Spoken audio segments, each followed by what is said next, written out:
안녕하세요. 혼자 공부하는 파이썬 24강입니다. 오늘 강의에서는 179페이지부터 있는 if 조건문을 효율적으로 사용하기 부분을 풀어보고 확인 문제를 함께 풀어보도록 하겠습니다. 일단 179페이지를 보면 간단한 표가 나오는데요. 학생의 학점에 대해서 그 학생을 어떻게 평가할 것인지를 나타낸 간단한 표입니다. 일단 이를 한번 그대로 구현해 보겠습니다. 일단 학생으로부터 학점을 입력받아야 될 텐데요. 학점은 4.5라거나 4.2처럼 소수점이 붙기 때문에 플롯 함수를 조합해서 부동소수점으로 변환하는 코드를 작성해주면 학점을 입력받을 수 있을 것입니다. 이렇게 입력받은 것을 학점이라는 이름의 변수에 저장하도록 하겠습니다. 이어서 책에 나오는 것처럼 if 조건문을 조금 많이 사용해야 되는데요. 일단은 if else를 따로 쓰지 않고 if 조건문만으로 구현을 해서 학점이 4.5점일 때 프린트 함수를 사용해서 신이라고 출력을 하도록 하겠고요. 이를 복사를 해서 학생의 학점이 4.2 이상 그리고 4.5 미만일 때 교수님의 사랑이라고 출력하도록 하겠습니다. 이 이외에도 이를 계속 복사를 해서 활용을 해서 조건문을 구성해주면 되는데요. 3.5 이상 4.2 미만일 때 현 체제의 수호자, 그리고 2.8 이상 3.5 미만일 때 일반인, 2.3 이상 2.8 미만일 때 일탈을 꿈꾸는 소시민, 1.75 이상 2.3 미만일 때 오락문화의 선구자, 1.0 이상 1.75점 미만일 때 0.5점 이상 1.0점 미만일 때 자벌레, 0.0 초과 그리고 0.5 미만일 때 플랑크톤이라고 하면 되겠고요. 마지막으로 학생의 학점이 0.0과 같을 때 시대를 앞서가는 혁명의 씨앗이라고 입력해주면 될 것입니다. 지금 if 조건문이 굉장히 긴데요. 처음 프로그램을 공부를 하다 보면 이 if 조건문을 굉장히 많이 사용할 때 이렇게 적는 게 맞나, 더 쉬운 방법은 없나 라고 고민할 때가 있는데요. 일반적으로 if 조건문은 이렇게 줄줄이 달리는 것이 기본이라 이렇게 입력하는 것이 정상입니다. 따라서 코드를 많이 입력하는 것에 부담 갖지 마시고 그냥 입력해 주시면 되겠습니다. 그럼 한번 코드를 실행해 보도록 하겠는데요. 코드를 실행하고 학점을 입력해 주세요 할 때 4.5라고 입력하면 신이라고 나오는 것을 볼 수 있고, 3.65라고 입력을 하면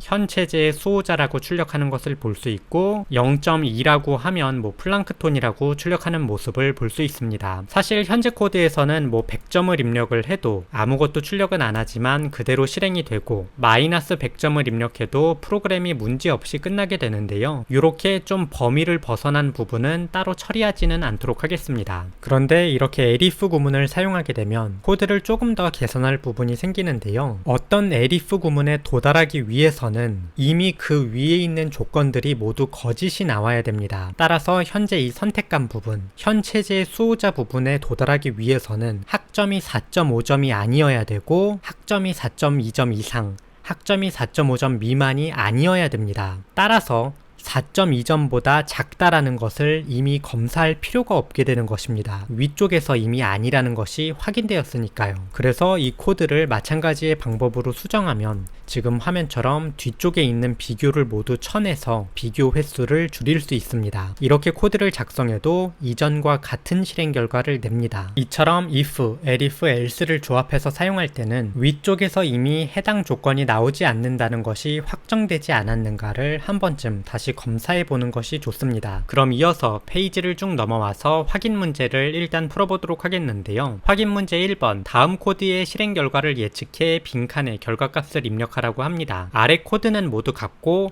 입력만 다르다고 합니다. 그럼 코드를 직접 입력하고 실행해 보면서 결과를 살펴보도록 하겠는데요. 아래 코드는 모두 같고 입력만 다르게 됩니다. 그래서 x가 2인 경우, 10인 경우를 예측해 보겠습니다. 일단 x가 2이기 때문에 x가 4보다 크지 않죠. 그래서 else 부분으로 넘어와서 x 플러스 y인 12를 출력할 것입니다. 그래서 코드를 실행하면 지금 화면과 같이 12를 출력하는 모습을 볼 수 있습니다. 이어서 x가 1인 경우와 y가 4인 경우를 살펴보도록 하겠는데요. x가 1이면 마찬가지로 첫 번째 조건문에서 거짓이 나오기 때문에 else로 넘어가게 됩니다. 따라서 1 플러스 4가 돼서 5를 출력합니다. 실제로 실행해보면 지금 화면과 같이 5를 출력하는 것을 볼 수 있습니다. 이어서 마지막으로 x가 10, y는 2인 경우인데요. x가 10보다 크기 때문에 첫 번째 조건문 안으로 들어가 들어갈 것입니다. 그런데 y가 딱 2이기 때문에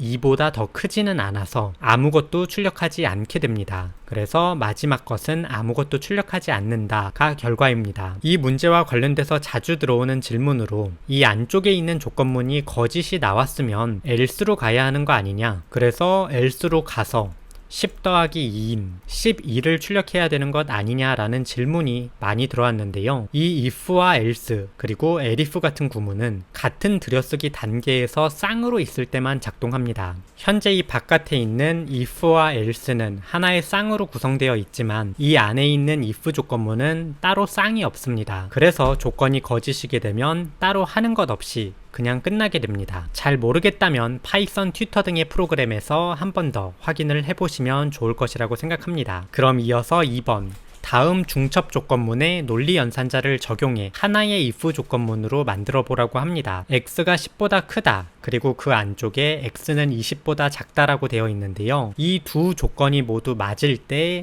프린트로 조건에 맞습니다를 출력해야 하므로 두 조건이 모두 맞을 때 사용할 수 있는 AND를 사용해서 지금 화면처럼 코드를 작성해 주시면 됩니다. 이어서 3번. 사용자에게 태어난 연도를 입력받아 띠를 출력하는 프로그램을 작성해 보라고 합니다. 작성 시 입력받은 연도를 12로 나눈 나머지가 0, 1, 2, 3, 4, 5, 6, 7, 8, 9, 10, 11일 때 원숭이, 닭, 개, 돼지, 쥐, 소, 범, 토끼, 용, 뱀, 말, 양띠를 출력하면 된다라고 합니다. 그럼 한번 코드로 작성을 해보도록 하겠는데요. 인풋 함수를 사용해서 태어난 해를 입력해 주세요라고 프롬프트를 출력해서 입력을 받으면 될 것입니다. 책과 같이 이를 strinput이라는 데 넣어보도록 하겠고요. 이렇게 받은 입력에 숫자 나머지 연산을 적용하기 위해서는 int 함수 등으로 숫자로 변환해야 할 것입니다. 이어서 if 조건문을 사용해서 저 벌스 열을 12로 나눈 나머지가 0이라면 원숭이 띠입니다 라고 출력을 하면 될 것이고요. 마찬가지의 방법으로 하나, 둘, 셋, 넷, 다섯, 여섯, 일곱, 여덟, 아홉, 열, 열하나, 12개를 모두 입력해주면 됩니다. 이전에 말했듯이 처음 이런 코드를 보면 이걸 설마 다 작성하는 건 아니겠지라는 생각을 많이 하시는데요. 다 작성하면 됩니다. 그래서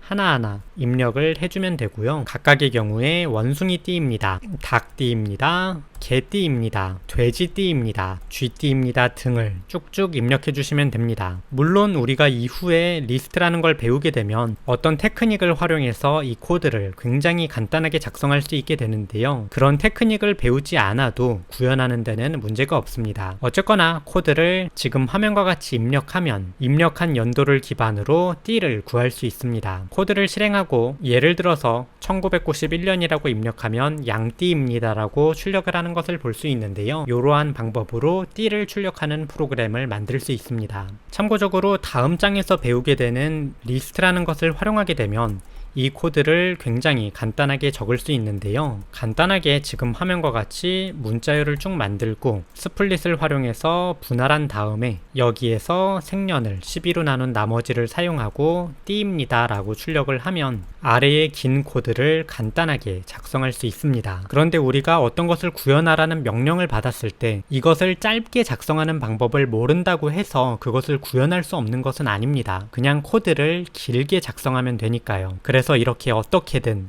길게라도 작성해서 프로그램을 구현하는 것에 익숙해지시면 좋겠습니다. 참고적으로 이 아래 코드 같은 경우는 elif를 활용을 해서 코드를 조금 더 깔끔하게 만들 수 있겠죠. 그래서 if에다가 elif만 붙여주시게 되면은 조건 비교를 훨씬 더 조그마한 프로그램을 만들 수 있을 것입니다. 그럼 이렇게 간단하게 조건문을 또 연습해 보았는데요. 오늘 강의는 여기까지 되겠고 다음 강의에서 뵙도록 하겠습니다. 감사합니다.